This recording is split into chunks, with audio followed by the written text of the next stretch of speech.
In this video, we are going to see what the Matomo's database looks like. So you can find all the information about it directly on developer.matomo.org/guys/database-schema.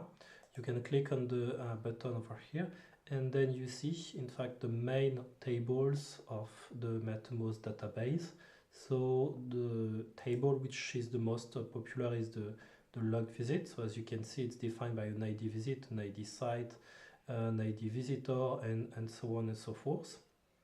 So you get it here, and you get as well all the other tables that you need to understand in order to link one to the other, in order to make, let's say, close to reports that you have within the Matomo user interface.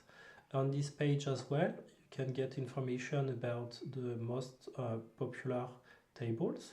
So you can see over here, it's introducing you the log visit table, so as the documentation aligned with each dimensions which are within the database. So if you would like to see more the database in action, you will need for here to have a Matomo on-prem installation.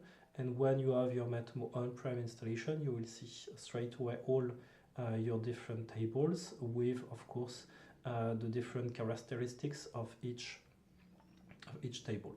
So if we click over here in the Matomo log visits, you will see that each line over here represents visits. So you get all your visits which are listed over here, and you get a report which looks like a little bit the one that you have of the log visit. But as you can see, the data slightly differ in some cases. So typically that can be the case for the IP address, which, as you can see over here, is written into hexadecimal format. And that's as well the same thing for other characteristics, typically for the operating system, for example, or the browser. You will see that they will appear under acronyms and not the real names. So that's what I wanted to show you about how the database look like, and you can, of course, for each of those dimensions, know a little bit more about it. You just need to dig a little bit within the database. You can have a look at the structure and see how they are defined. So typically, if you are asking yourself about how big can be, for example, an event in terms of size, or the same thing dealing with a custom dimension, for example, you will see over here that you get the maximum length that it can handle within the database.